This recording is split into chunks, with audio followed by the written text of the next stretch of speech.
5 বছর ধরে আমার বিয়ে হয়েছে, বাচ্চা কাচ্চা হচ্ছে না। শ্বশুর বাড়িতে কথা শুনতে হচ্ছে। হাজব্যান্ডও কথা না বললে কি হয়েছে, তার কথাবার্তায় চলাফেরা বোঝা যায় সে এটা নিয়ে খুব রেগে আছে আমার সাথে। কিন্তু আমার কি করার, এটা তো আর আমার হাতে না, সব কিছুই আল্লাহর হাতে। আল্লাহ যখন যাকে যা দিবে তাই হবে। আসসালামু আলাইকুম।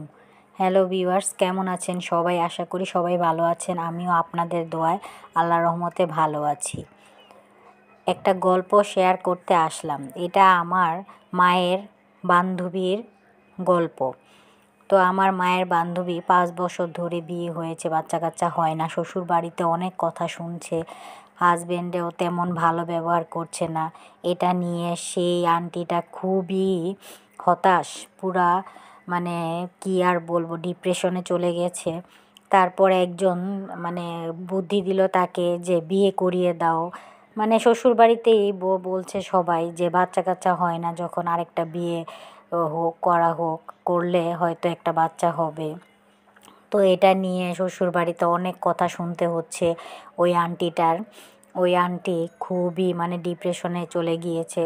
তারপর একদিন ডিসিশন নিল যে তার হাজব্যান্ডকে দ্বিতীয় বিয়ে করাবে। তো যেই কথা সেই কাজ, তার হাজব্যান্ডকে বিয়ে করিয়ে দিল। একসাথে সতীনের সাথে সংসার করতে শুরু করলো তারা।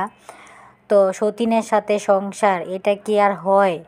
1 দিন 2 দিন 3 দিন 4 দিনের দিন ঝগড়া লেগে যায়, তো কেউই শান্তি নাই।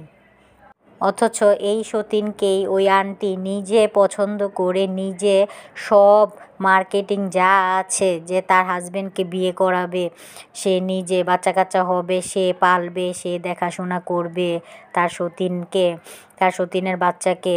এর জন্য সে নিজে শখ করে বিয়ে করিয়ে দিল জামাইকে। তো সেই সতীন এখন তাকে দেখে না, তার সাথে শত্রুতামি শুরু করেছে।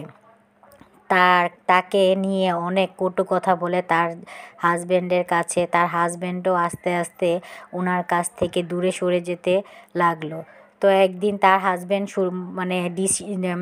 ডিসিশন নিল যে তারা একসাথে থাকবে না, কারণ প্রতিদিনই ঝগড়া, প্রতিদিনই অশান্তি। এই অশান্তি ঝগড়া কিভাবে সে ম্যানেজ করবে? তো এটা নিয়েই সে একদিন বলল যে আমরা আলাদা থাকবো। তো আলাদা বাসা নিয়ে চলে গেল তার সতীন আর তার হাজব্যান্ড।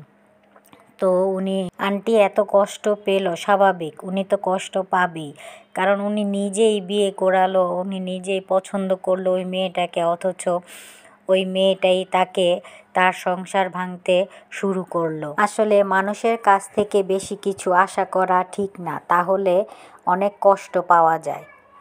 তো আজকে এই পর্যন্তই। আপনাদের সাথে গল্প বলতে বলতে আমার রান্নাটাও প্রায় শেষ। এখানে আমি 5 মিশালি মাছ রান্না করেছি, ভুনা করেছি, পেঁয়াজ টমেটো দিয়ে, ধনেপাতা কাঁচামরিচ দিয়ে এখন আমি নামিয়ে ফেলবো। আশা করি আমার ভিডিওটি আপনাদের ভালো লেগেছে, আর ভালো লেগে থাকলে লাইক কমেন্ট শেয়ার দিয়ে আমার পাশে থাকবেন। আজকে এই পর্যন্তই। আল্লাহ হাফেজ।